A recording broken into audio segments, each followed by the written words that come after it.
So we'll be online soon. Yeah. So we welcome you back to the next session of our session today. So over to you, Manoneeta. Thank you. So welcome back, everyone. So let's get started with the second part of the data analysis hands-on session. If you remember, just before we went on a break, we constructed the level 2 event files and generated the level 2 event files and and ended there. So we will start from there onwards. Before I proceed, in the chat box, I have shared a link to a guide sheet, which is prepared by the AstroSat Science Support Cell on LaxPC data analysis. Most of what I will be saying, you will find there. We can't see, we can't see that block. We can see your terminal. In that we can see a square.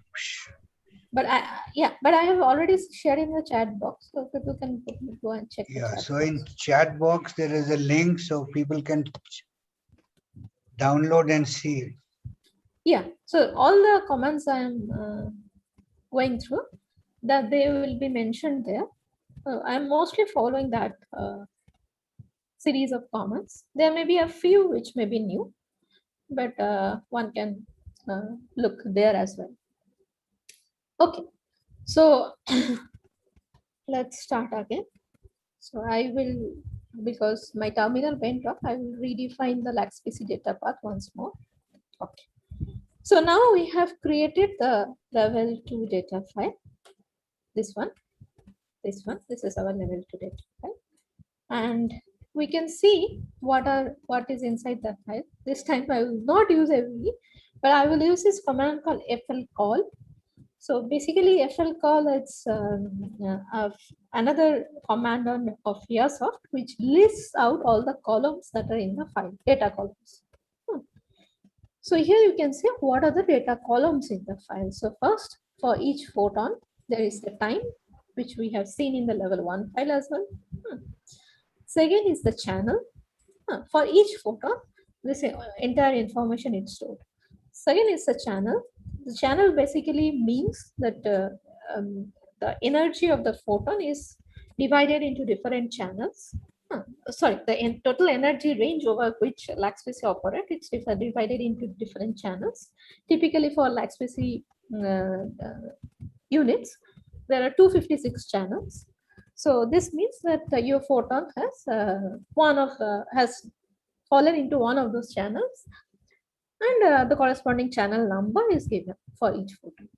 The next column is layer, which basically means, if you remember, when I described the LaxPC detector, I said that there are 5 anode layers. So this basically tells you which layer the photon arrived. The next one is the LaxPC number. As I told you, there are 3 LaxPCs. So if a photon arrives, it also notes down which LaxPC it arrived in, 1, 2, or 3. And finally, it also notes down the energy. Energy and channel are kind of convertible. Okay, so this is what your level 2 file has. So level 2, level 2 file. Yeah. Now, next, what we would do is we would go on to make the filter files. I told you there are GTI files, and these GTI files will be used to make sure that the data you are looking at are the data where there is no unwanted signals, unwanted distortions present, and all that information is stored in the individual GTI files. Remember, we created this filter file list. So using this list, what we would do is make the GTI file. Okay, the command is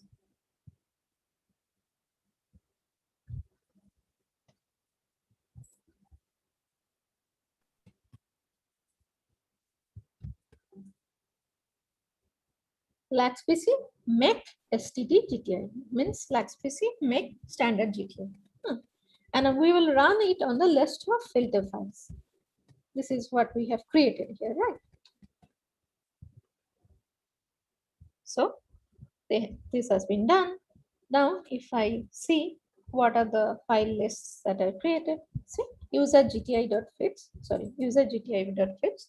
This file is now created, which contains all the GTI information, like all the time intervals when the instrument was behaving okay. It tells the start and stop times of those intervals. We can also look into it, what it has. Oh no. Yeah. It basically has, see, in this case, there are 6 intervals and the start and stop times of these intervals. So it gives you the times within which everything is okay. All the data is okay to work with. Okay, so we have all the level 2 data, all the level 2 user GTI files. Now that's everything is ready. Now it's time to move on to the standard, creating the standard products. By standard products, I mean light curve, spectrum, and things like that. So the command to do that is LaxPC. Is there a question? Okay.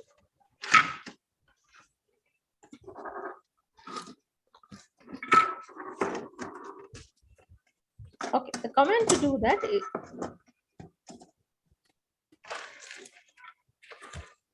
is LaxPC make light curve.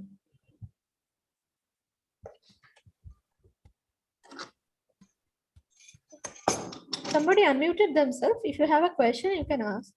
Otherwise, please mute yourself. Okay. So it has a bunch of keywords which you can use to generate light curves the way you want. For example, the first choice is used by minus p. Then after minus p, you can give the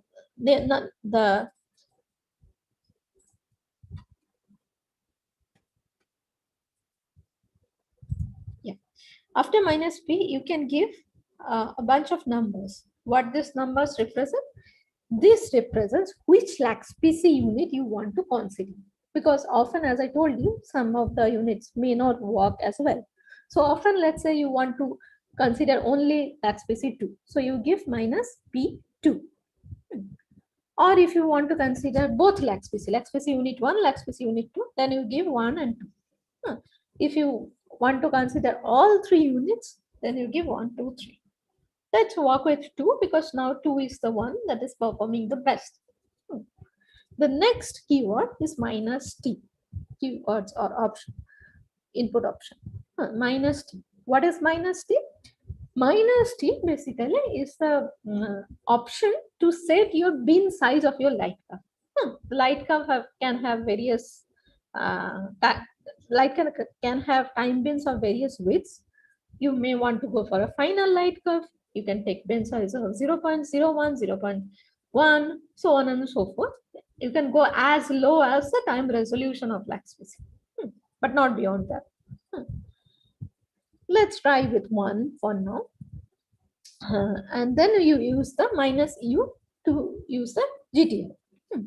So here we have created the user GTI just in the previous step, so that this ensures that when we are creating light curve from the level to 5, we only consider the time intervals that falls within the GTI. So we use the user GTI file that we have just created. And finally, the level 2 file, because the light curve will be created from the level 2 file. As simple as that. Okay. So let's do that. It will take time a little bit to make the light curves.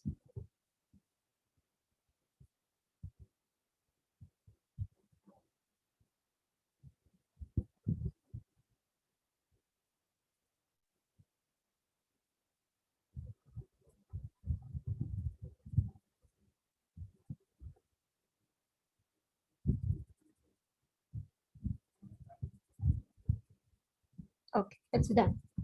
Let's look at what has been created. So this is the light curve file that has been created. Okay, you can plot it. You can plot it using FV. You can plot it using Fplot. So let's plot it and see how the light curve looks.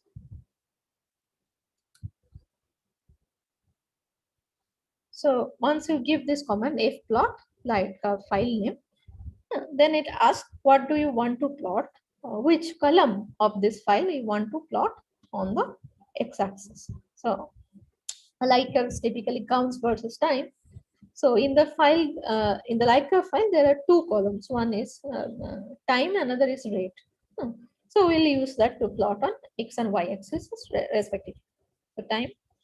The second column, the y-axis parameter is rate. And within brackets error, because it will put error bars on the light curve intensity points.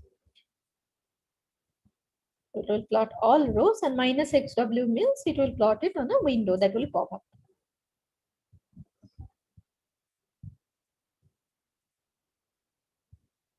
See, this is your light curve. It's a pretty stable light curve. You can see the intensities. The gaps between this corresponds to the the gaps in the orbits. So one can save this file and save this light curve. This will tell you how the intensity is varying as a function of time. In the y-axis, we have the rate or intensity, or counts per second. X-axis, we have time. So this is how we have obtained the light curve. Now, there are two steps next. One is, first of all, getting the light curve is fine, but ideally, what you would like is you would like to create light curve in different energy bands because remember in one of the earlier previous slides I showed you that the emission from this kind of sources varies, but the variation is different in different energy bands. So this is something you may want to look at, right? So how to do that? So in order to do that, the first is to create a text file which contains the energy ranges that will within which you want to create your light curve.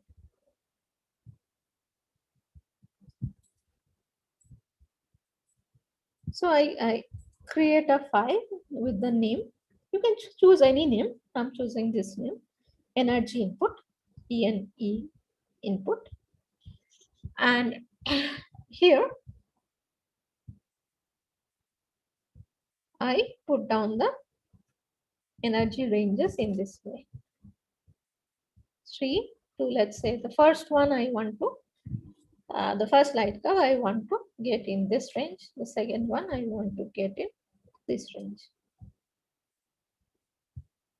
This units are in kV. So 3 to 5, within 3 to 15 kV, I want to extract a light curve. Within 15 to 50 kV, I want to extract another light curve. So if I do that, then next what I do is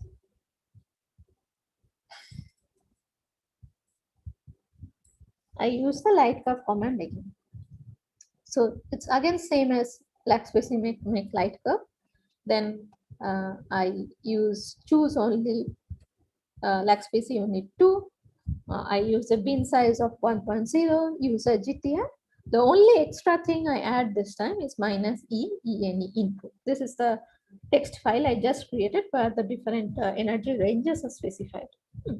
And finally, the level 2 event file. Hope this is clear. Then we run it.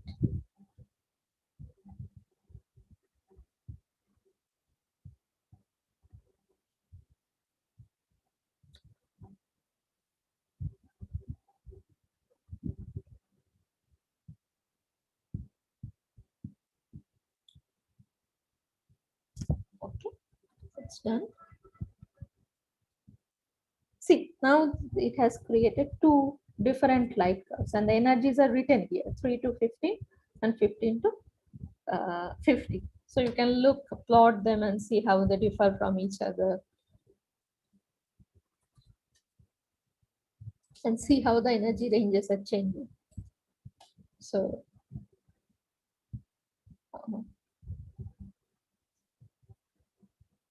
oh, achha.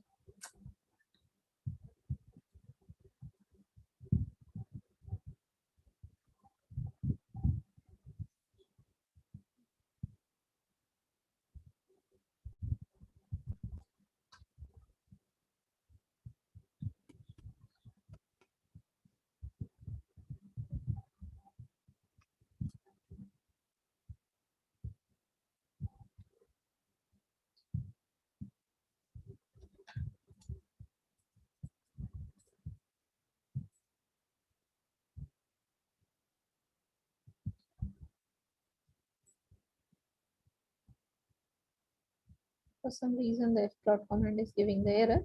But the other way to plot here is you can see the light curve here.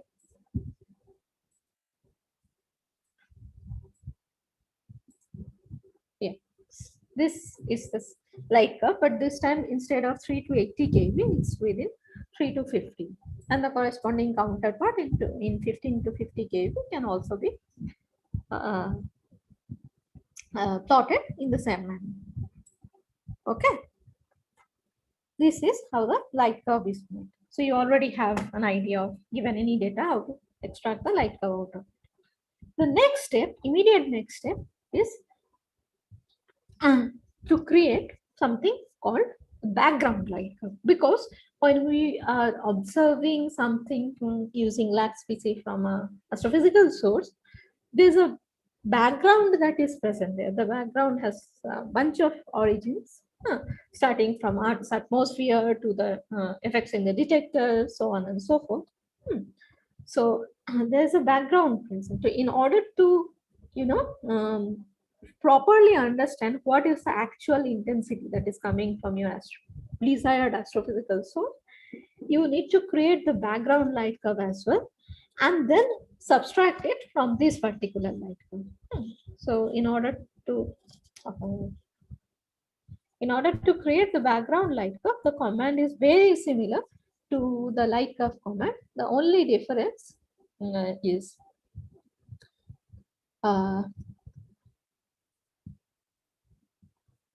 instead of lag species make light curve, it should be lag species make back light curve. And the options are also slightly different. I will show you.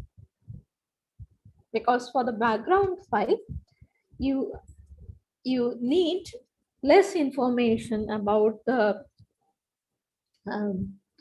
data that is coming from source itself, but you need more information about the background characteristics, what was the situation when the observation was taken, all this, and all this information are stored in this filter files, list of filter files that we made.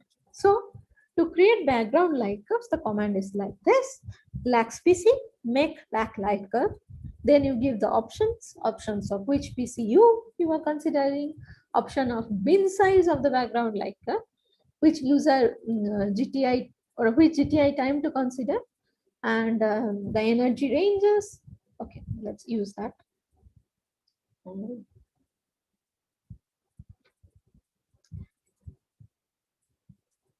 The energy ranges of your consideration and the filter files, because the filter files contains all the information about anything related to the detector and the background information. Okay, so if you run that,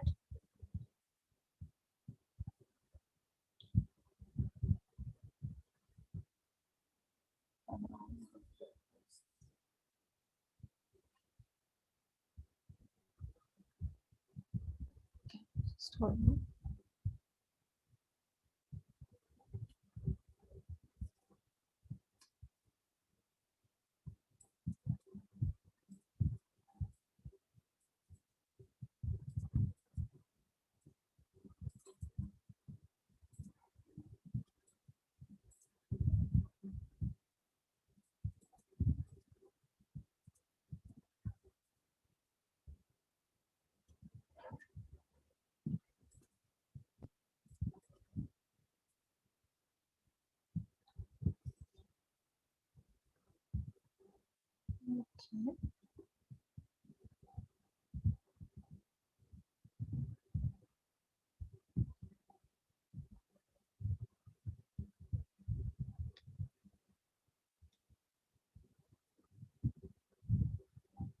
Oh, sorry, I ran the wrong comment.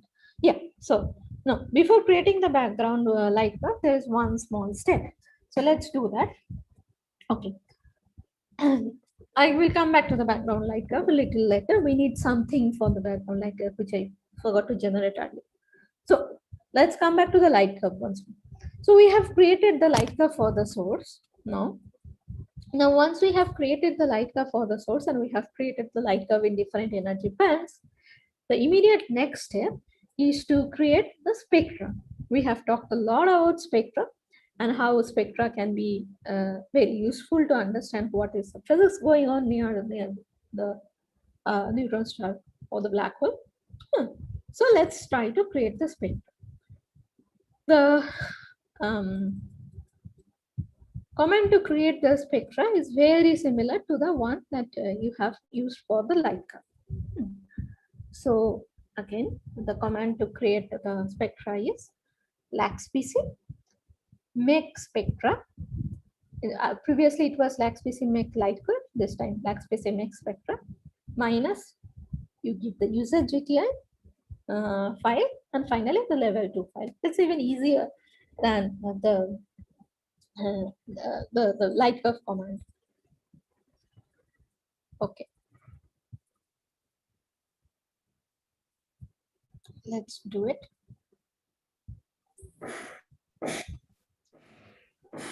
Any questions? Okay. So the light curve, the spectra has been generated. This is the spectra. Okay. We have right now generated spectra for all 3 laxpc units. So spectrum 10.pha. Any .pha files in this case is a spectral file which contains the information about the spectra from the source. Here spectrum underscore 10 means the spectrum from laxpc unit 1. The spectrum underscore 20pha means the spectrum from laxpc unit 2, and consequently the spectrum underscore 30.pha means the spectrum that is obtained from the source using laxpc unit 3. And often what happens is that the original laxpc unit, let's say, have 256 energy channels. The total energy is divided into 256 channels, let's say. Then if the source is not bright enough, often what happens is there is not enough counts in each single channel to do a good statistical analysis, spectral fitting, and so on and so forth. So in order to encounter that, what one does is one does a grouping. Grouping means add up a couple of those channels, a few of those channels, so that there is sufficient count. Hello? It's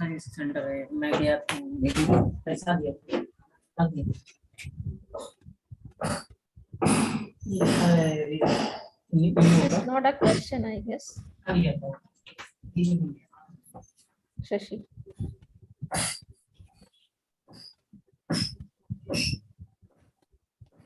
Shashi, can you please unmute yourself if you don't have a question?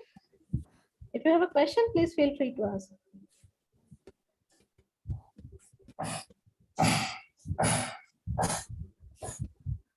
Okay.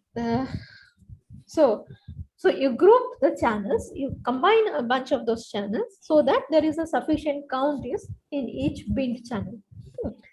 So this is the grouped spectrum. The code has automatically done this for you, and you will from now onwards work with the grouped spectrum. This increases the statistics per bin.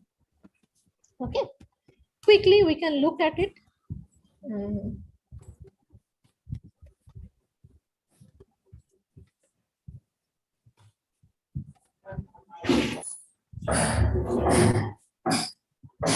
using FE and see how the spectra looks like.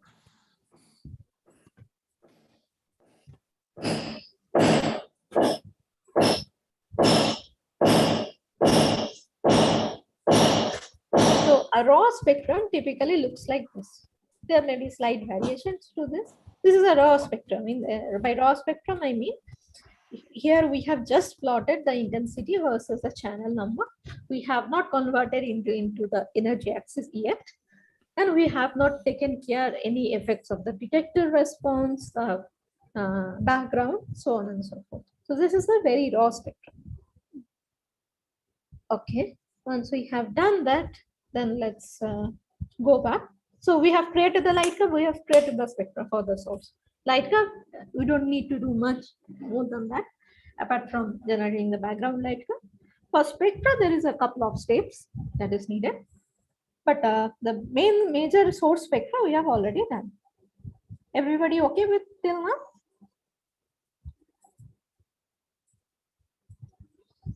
Now to do the spectral analysis, we need to take care of two things. One is the effect of the background, and two is any effects of the detector. Because the same source, when it falls on different detectors, the raw spectra can look very different depending upon the defect, how the detector is behaving. So what you need to do is you need to deconvolve the effects of the detector from the raw spectrum. And that's what we will do. Okay, so let's first create the background spectrum because we need the background spectrum when we would do the spectral analysis.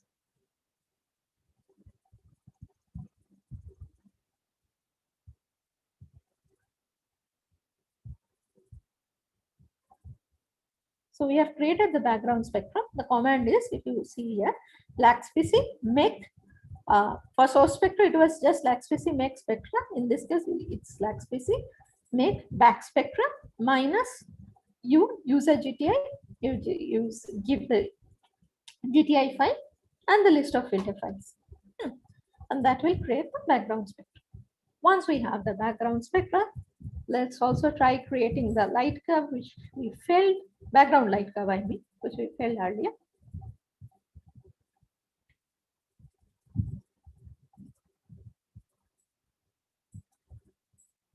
So again, this command is LaxPC make back light curve. The LaxPC unit number, the light curve bin size, the user GTI file.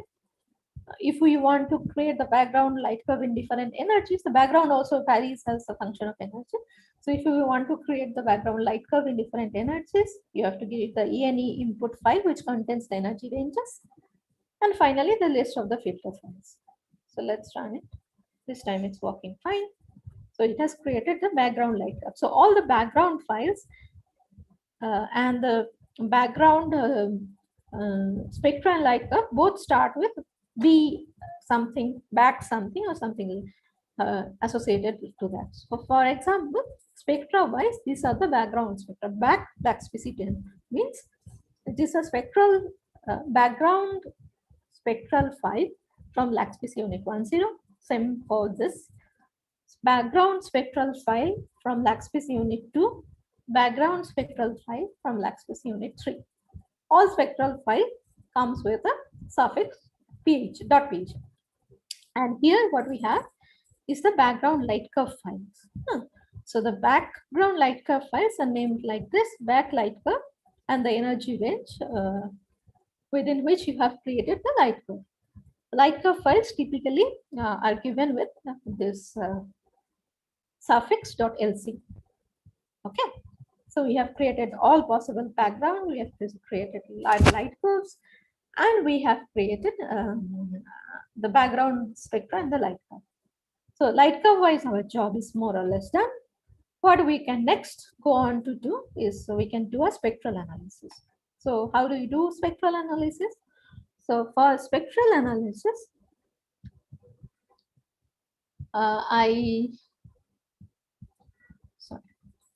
So for spectral analysis, we have to use a software called X-ray.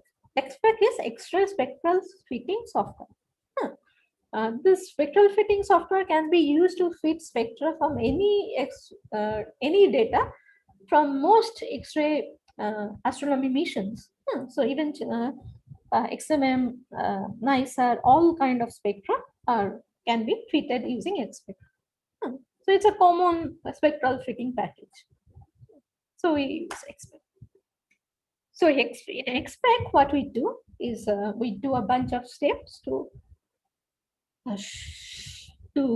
fit. First of all, plot the spectra and fit. Okay, there are two or three steps involved in X-Spec. First, we load the data, plot the data, and also we take care of the effects of the detector response and the backgrounds. And finally, we try to do a model fitting to the spectral data. I will show you. So the command to load data in X-Spec is called data. Then you give the spectral file name. Here our spectral file is this. As I told you, the LaxPC unit 2 is the best. So we will use the spectrum from LaxPC unit 2, and we will use the grouped spectrum because that will give us the grouped or a significant statistics in each energy beam. So we load that. So it has loaded and it has automatically taken two things. If you clearly notice here, it has automatically loaded the background file we have just created, and it has loaded the response file, which is given by .rmf. One of the links I had sent you in the morning contains all possible response files. I have kept them in a folder here. The code automatically detects it and loads it here. So what RMF file or the response file basically does is it takes care of the effect of the detector. So how the detector will behave at different energy ranges, what would be sensitivity, so on and so forth. So the RMF file takes care of that. And make sure that that is deconvolved from your actual data. Not exactly, but in principle. Okay. Then what we do is we try to plot it. Now let's plot it. So for plotting, what the first thing needs to be done is we have to specify where you want to plot it. So the way to do that is change plotting device, and then I give slash XW. But XW is the window that pops up on the screen. So we have a window popping up which shows you the plot will be done here. Then what we do is we do PLLD. So if we just do PLLD, it will completely plot how the data was loaded after taking account the effect of the background and the detector, which is automatically loaded here. So you have counts versus channel. Now channel is okay, but channel is not something that is very understandable for us, right? So we will prefer to have it in terms of energy. So let's do it. To convert channel in terms of energy, the command here is set plot energy, or you can write EN in short as well, and then plot it. So now it's plotting in terms of energy. Let it see in the x-axis instead of channel, it has now changed to energy. That's very good. The next thing is, if you look at the plot cleverly, you will see that we know that LaxPC works in the energy range 3 to 80, but here it has plotted over a wide energy range, unwanted energy range. So we don't want that, right? Because we know whatever that is giving beyond 3 to 80, it's not probably very accurate, right? Because as LaxPC sense, it's not sensitive in that range. So you would like to ignore anything beyond the operational range of LaxPC. So we ignore star to 3.0. Let's take it 4.0. And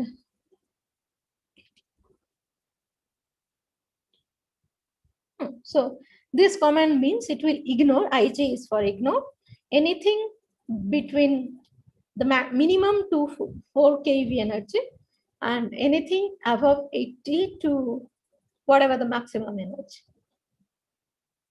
So if we do that, it has ignored some channels, as you can see, and try to plot it again.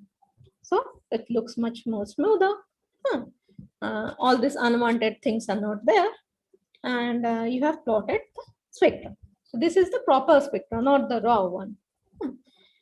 Okay, that's good. Now that we have done that, the next thing would be to try to fit a spectral model to that. Now, if you remember, this data is from CRAB, and I told you CRAB is a pulses source. There is magnetic field involved, and if there is magnetic field, there can be a lot of synchrotron emission happening there. And synchrotron emission is a non-thermal emission typically. So if you want to fit this particular spectrum, then we should come up with a non-thermal model. So I can start with a very, phenomenological non-thermal model, which is a simple power law. That's the easiest way to kind of express some sort of a non-thermal model.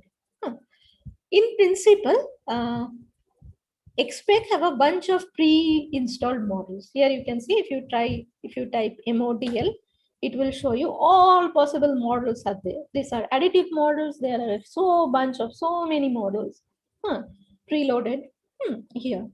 These are all scientific models written by someone who have developed those models. There are multiplicative models. There are convolution models. So different kind of choices. Depending upon what your science is, you can choose a combination, one or a combination of these models to fit your data and go and finally reach at your the radiation mechanism that you want to probe. Okay, so for our case, let's start with a very easy power law. So to load a particular model, the command is model power law. So model name.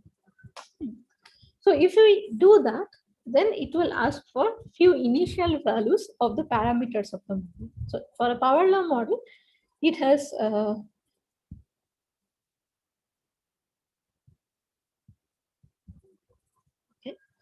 for a power law model, it has two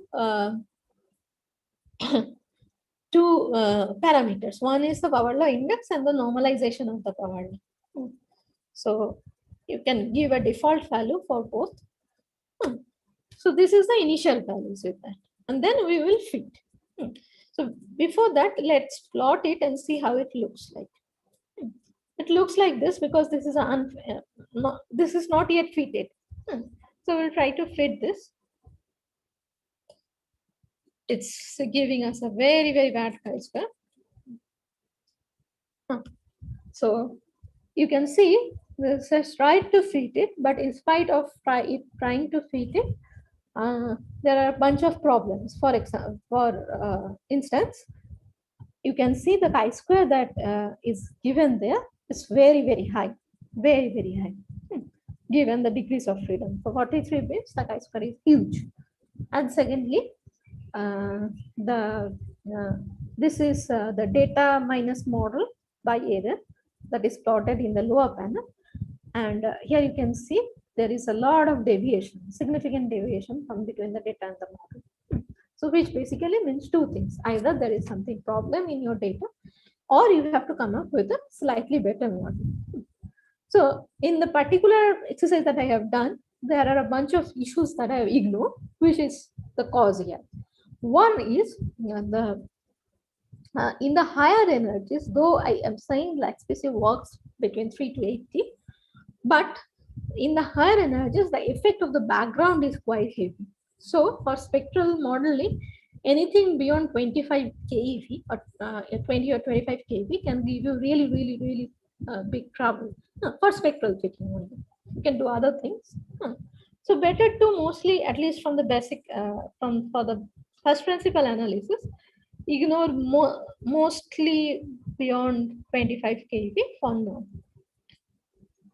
And feet again. And second thing I have missed here, I haven't given here, is something called so this power law model is a non-thermal, it's representative of the non-thermal emission, right? So the non-thermal emission is the one that is generated by the source. So if you are sitting on the source, that is something what you will see.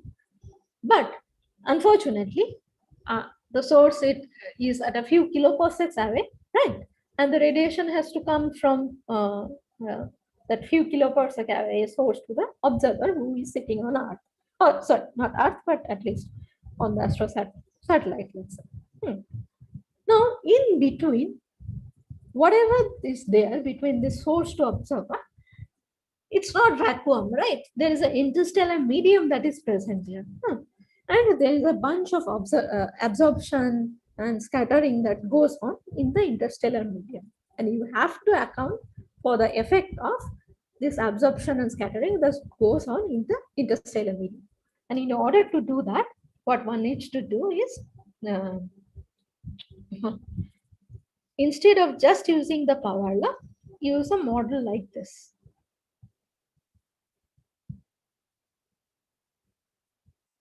TBFs multiplied by the power law. What TBFs does is it's an absorption model which takes care of the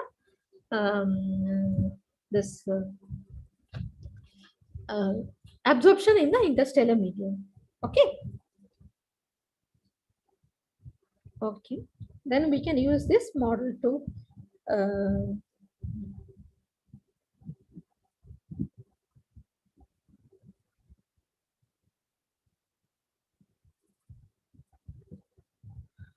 so once we do that, then this particular model has one parameter called the NH. NH is the neutral hydrogen column density, because the ISM is there, right? And as the ISM is there, there is a lot of neutral hydrogen in the ISM, which basically is the primary responsible for the absorption and scattering. So for that, you have to give a value of the NH. Normally, this NH is obtainable from various catalogs or previous literature. It is dependent upon the position of the source, and at different array depths, the values of NH is given for our galaxy. And unfortunately, for lax PC, NH cannot be kept as a free parameter, because the effect of NH is mostly dominant in the soft energy. The lax species is a relatively harder energy detector. So in order to do that, we need to figure out the NH density, the neutral hydrogen column density, near crab. So let me figure it out. What is the neutral hydrogen column density in crab, near crab, I mean.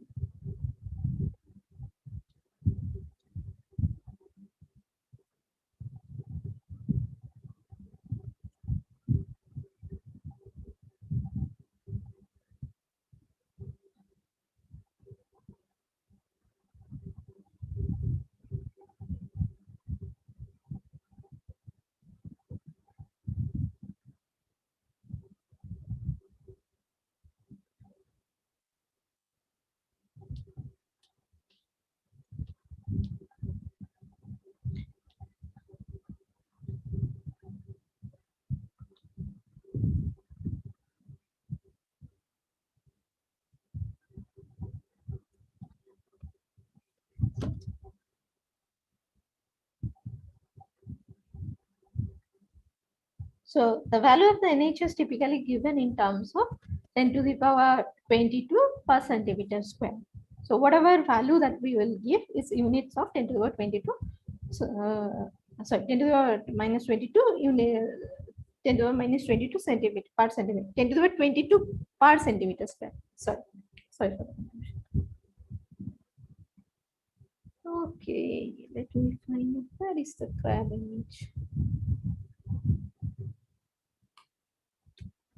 And once I give the initial value, as I told you, lag species is not able to, the energy range of the lag species is such that it's not able to constrain the value of the image well. So in order to do that, what we will do is we will give the initial value. Let's assume the initial value is 0.3, and then we will freeze it. The way to freeze it is you follow it, whatever the initial value you give it, follow it by a -1 or minus something. Then it will take it as a frozen parameter and will not try to get a best fit estimate of the parameter while doing the fitting. Okay, let me go here.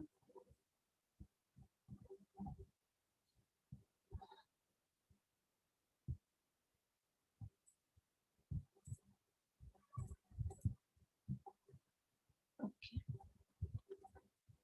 One way to find out NH is using this NH tool by NASA.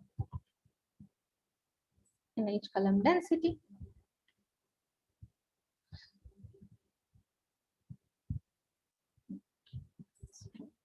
Here, you will need to give the object name. Let's say I give crab and see, I try to calculate what is the NH for crab. So it has given me a value of NH from some existing catalogs, and one can take one of these values from this one of the values from the latest catalogs using this. These are the values of NH. 2.1 into 10 to the power 21 per centimeter square. So that's about 0.219 in units of 10 to the power 22 per centimeter square. Okay, then I keep the photon index as it is, and I fit it again.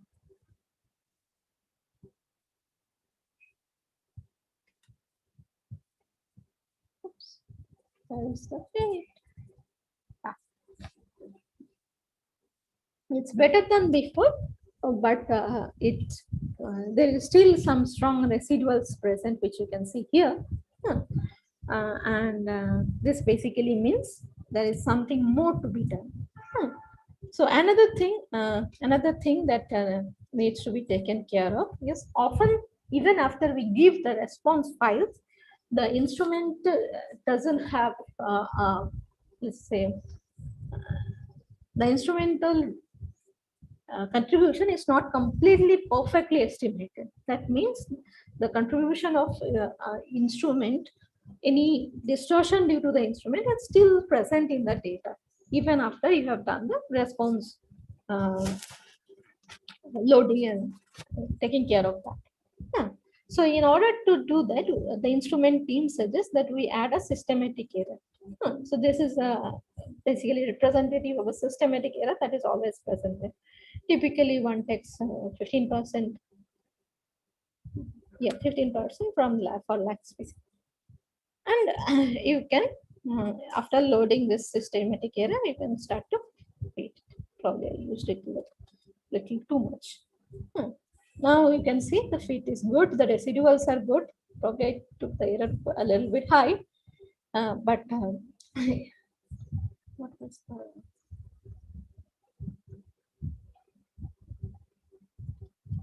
let me check.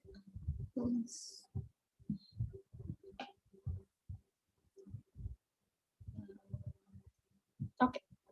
So now you can see the spectra is more or less well fit. And then you can save the plot. So let's say spectral fit. This is the name of the file. Then you give spectralfit.ps in order to save it in PS files. /cps, this is the command. Then you plot it again. So you're basically changing the plotting device to CPS, then plotting it again. And finally, you are more or less done. You have your fitting is done. You can just plot it again. Okay. And also, since you have obtained the model parameters, you can calculate the error on the model parameters. Well, this will be calculating the 1 sigma error, the uncertainties on the model parameter. And this is how it's calculated. Error 1.0 represents 1 sigma. You can give a different option depending upon what is your need, but typically in scientific papers, we quote the 1 sigma errors on various values. And then we give the parameter numbers on which we want to calculate the errors on. So we have two parameters here. Model parameter 2, which is the photon index, and model parameter 3, which is the power law normalization. So if we give it like this, then it calculates the error, the uncertainties, and the limits. These are the uncertainties, and these are the limits on this photon index. So the photon index can vary from 2.0 to 2.17 in this case. And the normalization can vary from 6.89 to 9.48 in this way. So spectral fitting is done.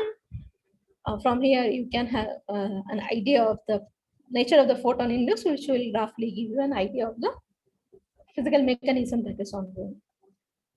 You can save the entire thing like this. Some spectral fit dot xcm, sorry, xcm like this. Okay, sorry. Save all you have to do so that it will save everything, all the data, all the feed results, plots, everything. It will save in this file. Next time, if you want to load it, even if you log out of this session, you can just load it using this command @ this file.xcm within Expect. But otherwise, your spectral fitting is done, and you just get out of Expect. So that's roughly the spectral analysis part. Okay. Any questions?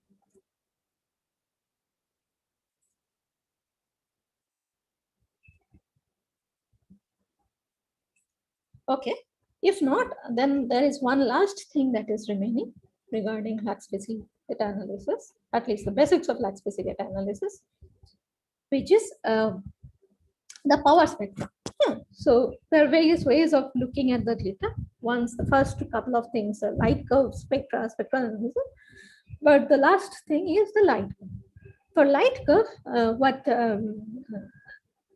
last thing is the power spectrum. So the power spectrum basically tells you how much variability is there in your light curve, how much variability is there in your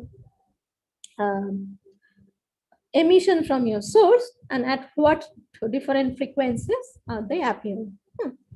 And if there is any QPOs oscillations, those will also be kind of evident from the power spectra that you create. Now, to create the power spectra, the first thing you need is a light curve.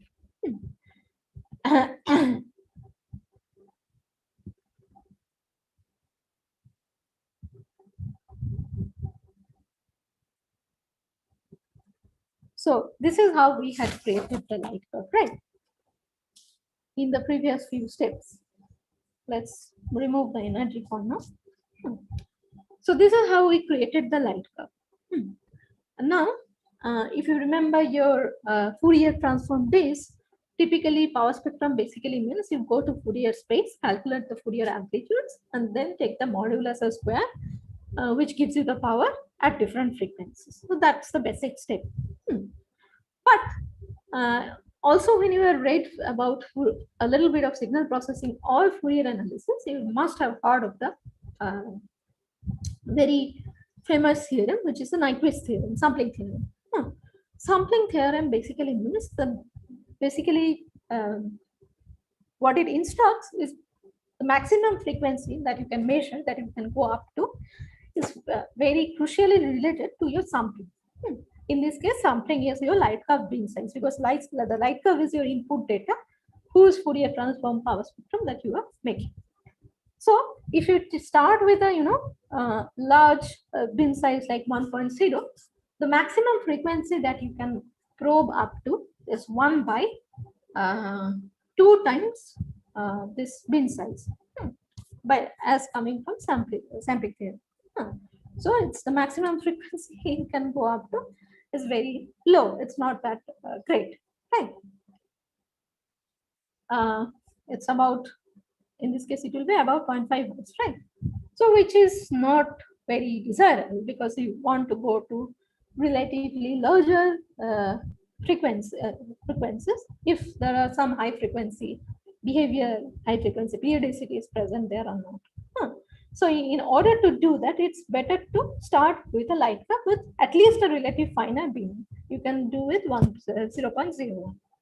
The only small issue here is if you do this, it will give you a very finely beamed light curve. The only small issue is, in general, this process takes a little bit of time because it's a huge data file, right? The level to event file I showed you, it has some few 100,000 of rows, 100,000 of photons. Then you are binning the entire thing into small chunks of 0.01 seconds. So the entire running time of this comment can be a little bit high. So I will not do it here. I have already done it, but for you guys, I will just use the light curve that I had generated using such using a bin size of 0.01. Okay, 0.01 second. I mean. I will use that only.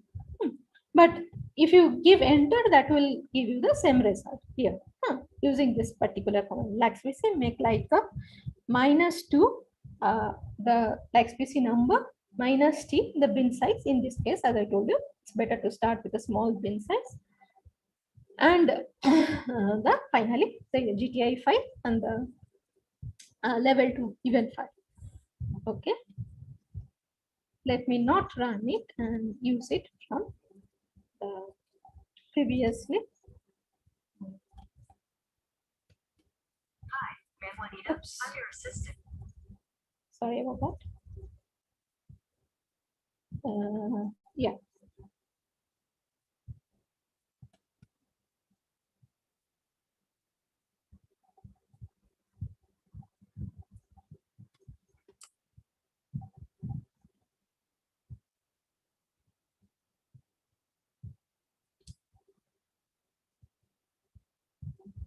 Okay, so this is the light curve with 0.01 bin size that I had created earlier.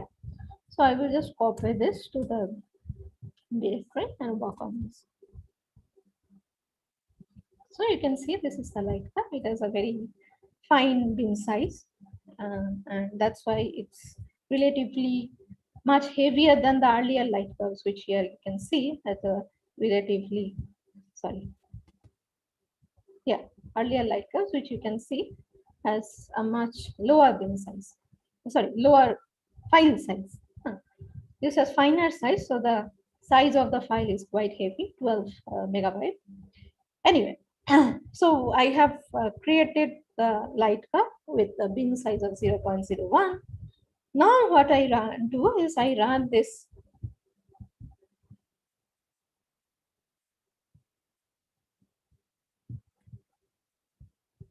There was a notification. I hope everything is okay. So now I run this command called powspec. This is a command that is a part of the HereSoft package, HereSoft software package, and can be used to run on light curve fit files to create power spectrum with certain given options. So I run powspec. It will ask for a bunch of options. Here I choose. I'm so sorry. I choose this particular light curve file name, which it has automatically taken, but better to give it. So this light curve file name, it has uploaded. The bin time, as you can see here, is 0.02. Sorry, 0.01, and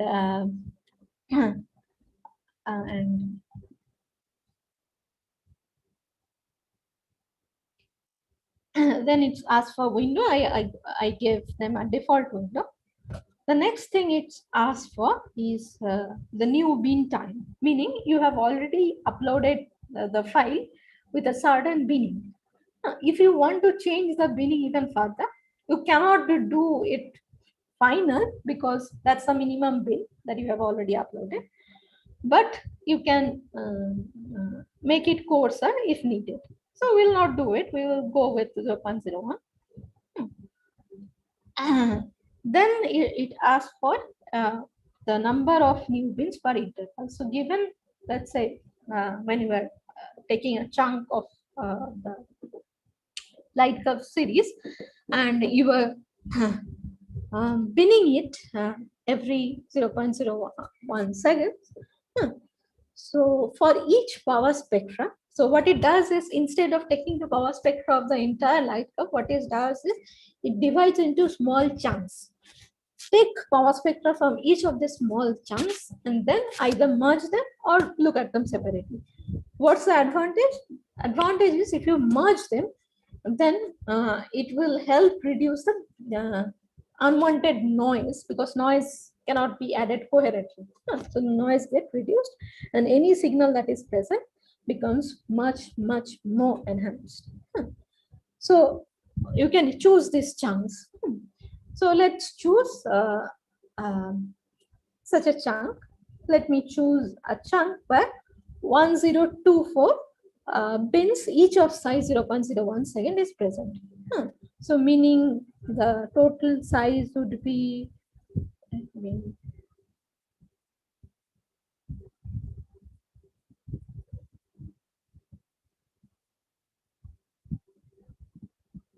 yeah, roughly around 10 seconds or something.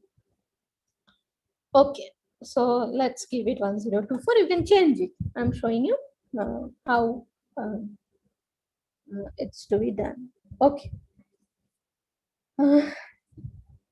Once we have done that, the last thing it asks for is the number of intervals per frame.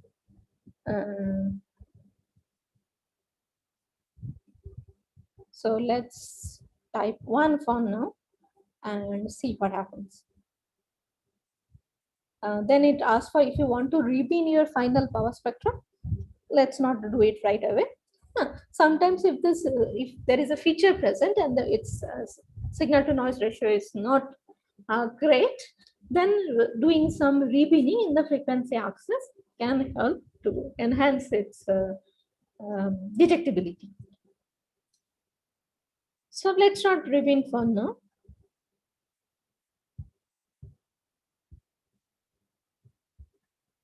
You can give the name of the output file.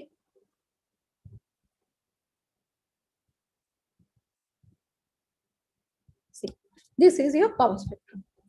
You have already got your power spectrum. So it has basically used a bin size of 0.01 second and kind of obtained a power spectrum in each of them and finally plotted it using the power spectrum for each chunk and adding it. Okay. So this is the power spectrum. Can you notice anything here? Anything worth or anything interesting?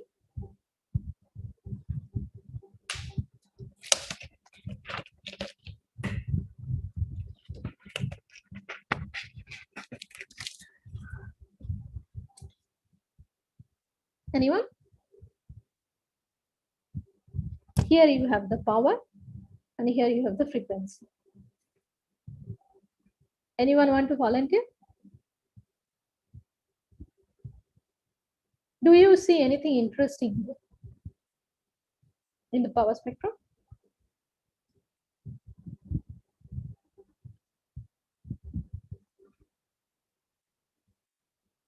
I am audible, right?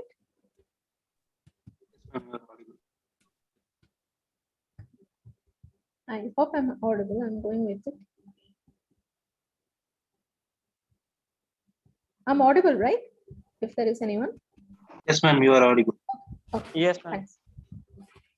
So here you can see what I was trying to draw your attention to. Here you can see that there is a bunch of noisy power here, but in two particular frequencies, there is a significant peak, one here and one here. So what this corresponds to, this particularly this significant peak, this particular one, is it basically tells you there is a very coherent periodic signal present in your present in the emission from your source. And this is corresponding to this particular frequency. So a coherent signal with this frequency is very strongly present in your data. It's a because the peak is very narrow, so it's possibly a very highly coherent sinusoidal signal. And in this case, we know what it is. Remember, we started with crab, and I showed you crab. It's a pulsar, right? It rotates and gives you periodic pulsations every few seconds. Sorry, every few periodic pulsation every certain interval. So I detect the few seconds statement. Anyway, so here what you see is the pulsation that is associated with the crab pulsar. And this particular peak, which represents the pulsation from the pulsar, corresponds to this 30 Hertz frequency. So the pulsar is rotating with a frequency of 30 Hertz. Not too fast spinning, but still good enough. And relatively slower, actually, this one. But its pulse period can be therefore easily determined from this power spectrum that we have created through our light curve analysis. So you have noted down the power frequency. Now, once you have noted down the frequency, you can immediately calculate the pulse period of this pulsar just by taking 1 by the frequency of this particular peak. And because it's as I told you, the pulsation is a very coherent, very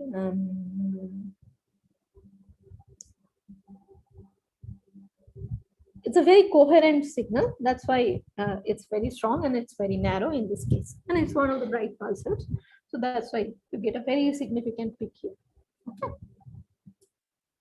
Okay, you can also save this particular plot of the power spectrum.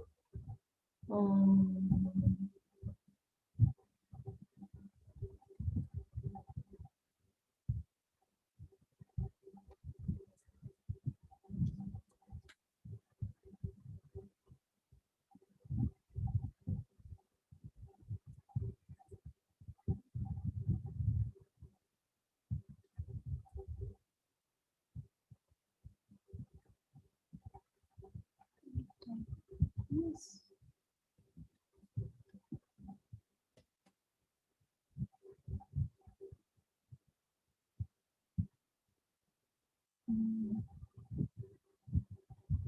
Oh, sorry. Yeah. Now you have saved your file. It's /please to save the file. So you have saved the file, and now you can get out of your power spectrum.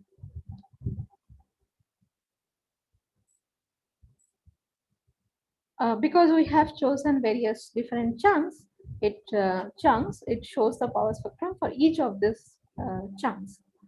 Okay, you can add these chunks as well. Oh my goodness. And you can see the power spectrum for each of these interval, and you see that it will show certain variations for each of this interval.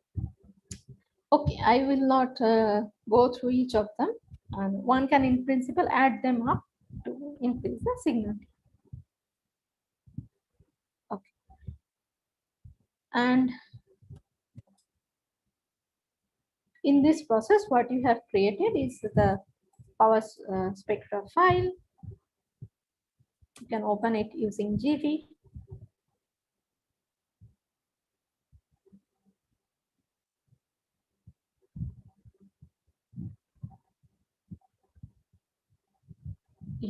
Here is the power spectra file that you had created, and it's saved, and you can see the pulsation here. Okay, and this particular file is the result of the power spec command. And whatever the power spectra you generated and plotted are all saved inside this .fps file, which is the power spectra file. One can actually go into it and look into it. Okay, it has all these results and 3-4 power spectra that it has generated and a bunch of 512 rows. If you want to come back, plot it again, it can be easily doable just by reading this particular file rather than generating the power spectra again and again. And then one can, in principle, feed the power spectra if some interesting other feature. In this power spectra, there was not much other feature present, but in principle, one can feed the power spectra if there are interesting features like QPOs present and obtain the various parameters of the QPO that can be related to the physical mechanisms behind the QPO origin that I have described earlier. So we have finally created the power spectra as well. Any questions?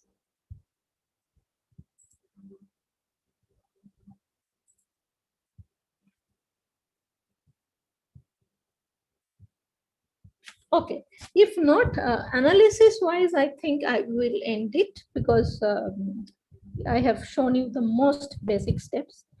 The only two things I want to show you before I end the session is these two things. One is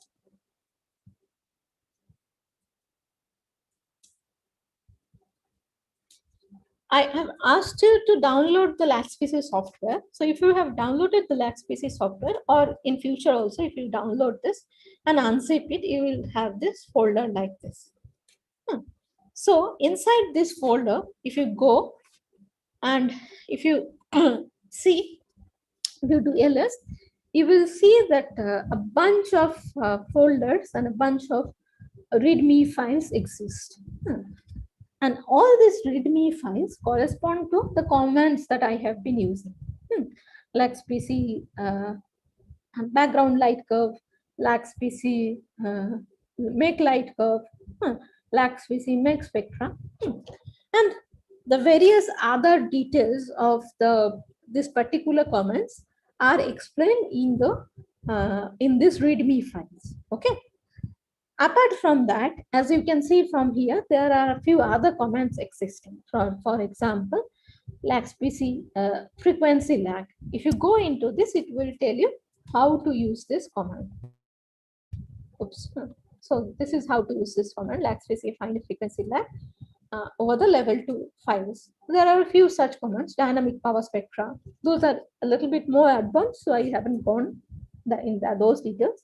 Particularly the data we are working on will not give us much if you use those commands, but there can be other data, other source that you are interested in that can give you much more rich information if you are using this command. So those of you who are interested to take up some very interesting, let's say, studies using AstroSat, and particularly AstroSat LaxPC, they can actually look up these commands, some of these commands which I haven't covered. I have covered most of them, maybe one or two remaining. And go to the readme files and see what are the possibilities and motivation behind this command, objectives of this command. And also for the ones that I have already used, they have even more options. And requiring, depending upon your science objective, you can use these options to suit your purpose. For example, this is the LaxPC make light curve. And if you look into it, there are a few bunch of other options that you can actually employ. And using that, you can choose certain things to suit your science objective. So please feel free to look into this. Particularly, I will want to drag your attention to LaxPC frequency lag, because often what this command does is, first of all, calculates the power spectrum. And once it calculates the power spectrum, it calculates the power spectrum in two different energy bands. Now remember, I had told you that the variability, even in the light curve, and then when you go to the power spectrum, there also is different at different energy ranges. So what you want to do, is first of all, you want to calculate the power spectrum, not in a single energy range, but in different energy ranges. And finally, you want to calculate, is there any existing lag between the variabilities, any difference, and also is there any lag between the variabilities in these different energy bands. For example, if something is coming from the disk and then getting modulated in the corona, so there it will be a slight lag between what is happening in the disk, what is coming from the disk directly, and what is coming from the corona, because the disk emission has to come, has to go, and then possibly inverse quantized in the corona and then come to you. And just by looking at the lag and the frequencies at which the lags are happening, one can put constraints on the physical mechanism happening in the X-ray binaries and the corresponding their corresponding geometries. That's one thing I wanted to mention. The last thing I would like to mention is how to access AstroSat data. So the way to access AstroSat data is, let's say later on, following this session, you want to go and look onto some sources of your interest, not just crack. There are various other interesting black hole sources, interesting neutron star sources.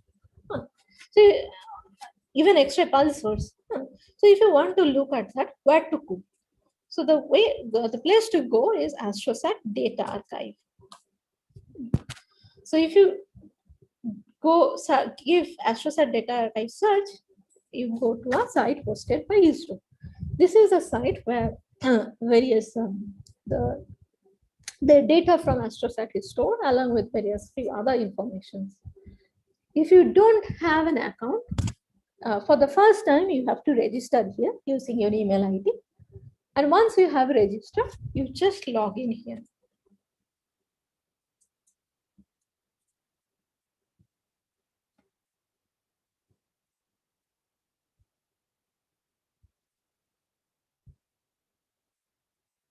Now you have logged in. Sorry.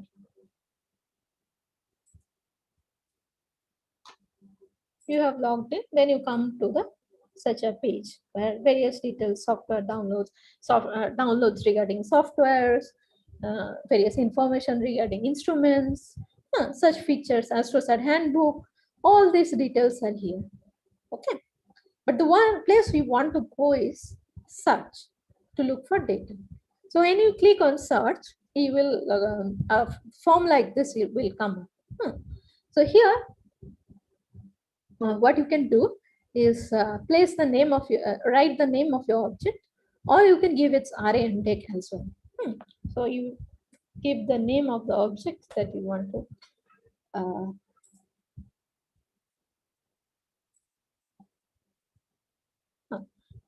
to look for. Then you can change the search radius, but better not.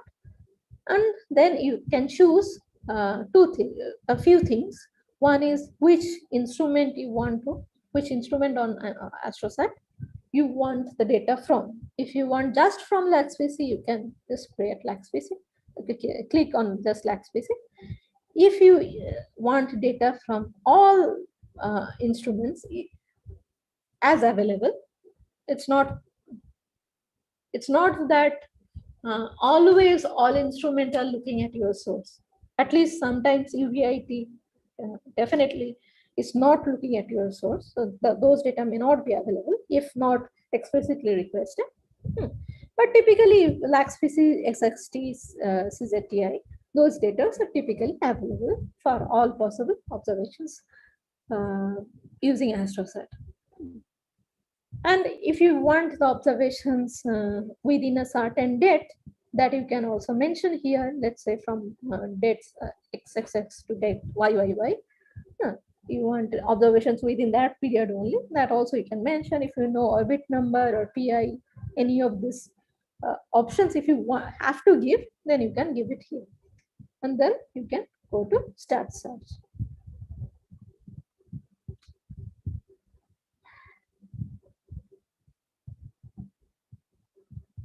Crab has a lot of data, so it will take up 1 or 2 minutes. Yeah, here you can see all the data are listed. Not all of them are from LAC species. If it's from LAC species, how do I? If it's from LAC species, it's written LXP there. If it's from CZTI, CZT is written there, SXT is written there. The source name array deck is given here. The proposer's name, the observation ID, and a few other information like which modes are present, what was the date of observation, all this kind of listed here. Then all you need to do for downloading the data is go here. Better to download the level 1 data. Level 2 data is also often present. But that means that the level 2 data has been processed by the either at the science data center or by the instrument team, and it may not be always something. It's an easy way to get to level 2 data, but sometimes you may not want the pre-processed data because that may not exactly suit your needs while you run the pipeline. So maybe it's better to download the level 1 data and then process it like I showed you to generate the level 2 data. So here you go and click, and that lets you download this file. The file is getting downloaded. Sorry, I don't want to download it, so cancel. But that's how you download the data. I hope this is clear. Any questions? Please feel free to ask.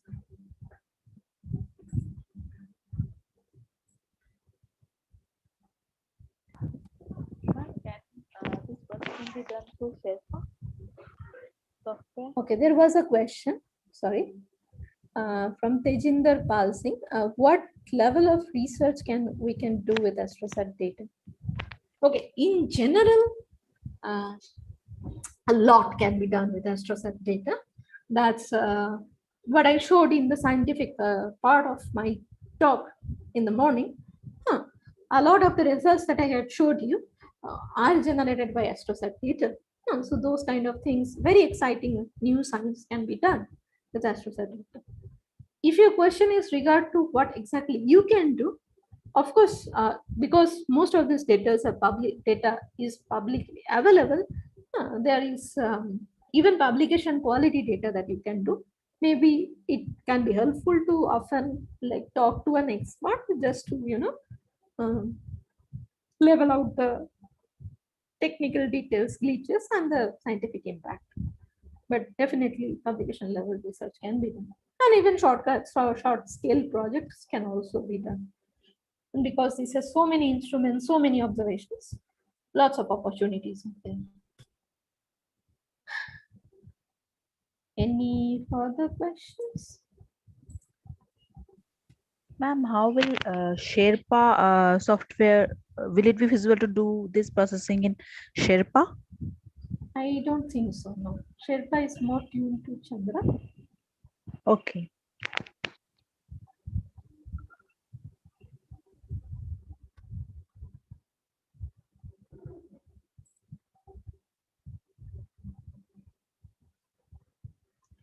Okay.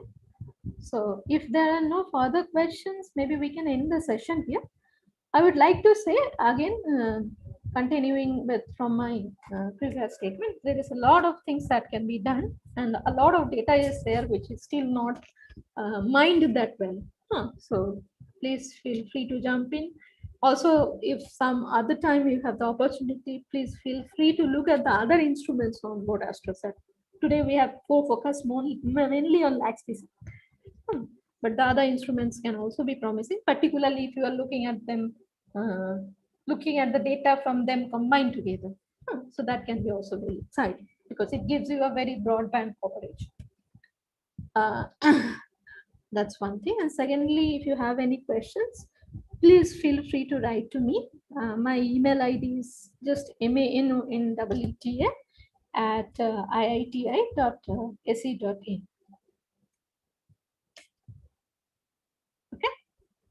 Hope you enjoyed today's session. Priya?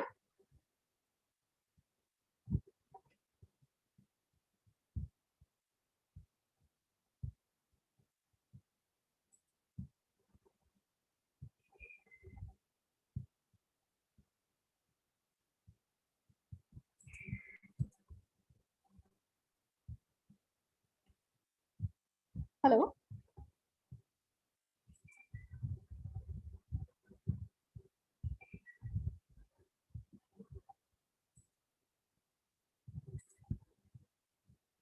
Hello, Priya, are you there?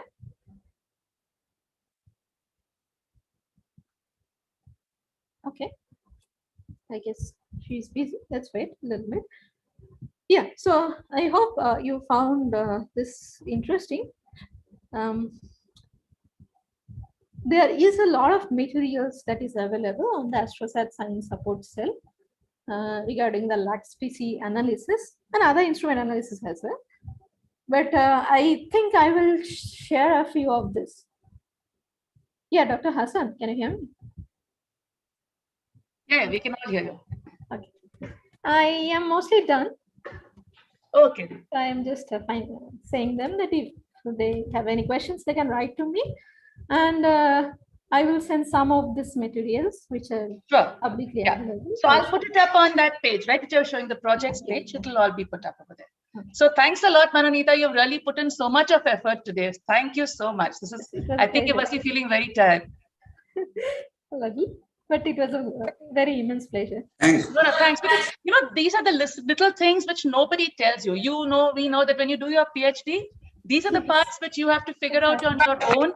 And there is no, good person who actually tells you all these secrets. So if you've really given this thing to a lot of secrets to people, which, otherwise the thing is, otherwise you're just left to learn it on your own, figure it out on your own. Right. Nobody does that for you. And that's exactly what we are trying to do in this effort, that bridge the gap between outreach and papers. People can't just churn out papers without knowing how to do it. Yeah. So do any of the participants want to say something? Thank ma'am for the lovely session. Or do we have any questions or comments? Thank you for the session. No, ma'am. Thank you, Thanks. It ma'am. was very nice Very session, thank you. and we really enjoyed it. Thank you, ma'am. It's a very Thank you, ma'am. Thank you. Yeah. Any tips for what we should do to make it more easy, or is it actually the recording will be available on YouTube, so you can now sit with your systems and do it slowly. Pause it when you need. So, yeah. So thanks a lot, Manoneeta. Thanks a lot. This was really very nice of you. Thanks a lot, Manoneeta. Thank you. Thank you. See you. It was a lovely session. Yeah.